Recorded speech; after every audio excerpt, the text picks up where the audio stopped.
5 minutes drive from Lentuadine lies Hopton Castle, a village named after its romantic ruin and the site of a bloody siege in February 1644 during the civil war between parliamentarians and royalists. In 2006, the Hopton Castle Preservation Trust secured over £1 million from Heritage Lottery Fund and other sources to buy and repair the ruin and provide free access for visitors.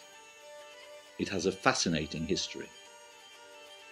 A few will remember the old music-hall song, "One of the Ruins Cromwell Knocked About a Bit." It seems ironic that Hopton Castle is one of the few ruins that the Royalists knocked about a bit. History states that the Royalists, who were the more popular bunch in this area, fancied taking Brampton Bryan Castle, which belonged to the staunchly parliamentarian Harley family, which, as it happens, is still in residence in Brampton Bryan today. So the Royalists thought it would be a good wheeze to grab Hopton Castle and use it as a staging post for the push on Brampton Bryan. The Harleys got wind of the plan and sent Samuel Moore and 31 men to literally hold the fort, only it was a castle.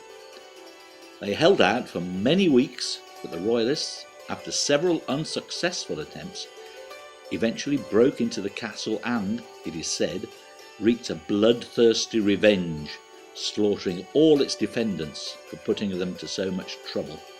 For the more ghoulish amongst us, it should be said that a BBC Time Team excavation of the site miserably failed to find any mass graves or mutilated parliamentarians. I seem to remember they found a cannonball.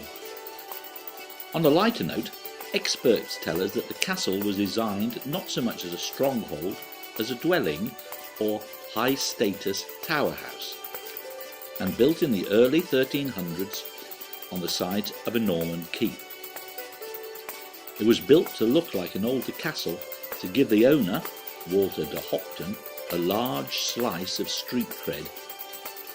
Walter was a tenant of the Earl of Arundel, who had just built a similar tower at Clun, so Walter probably copied his new house from his lord and master's plans. The tower had two main floors connected by a spiral staircase. Each floor had a lobby and a central hall, with smaller rooms in the corner turrets.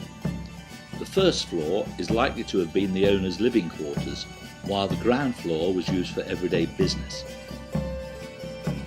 Walter and his family may well have used the castle as a hunting lodge.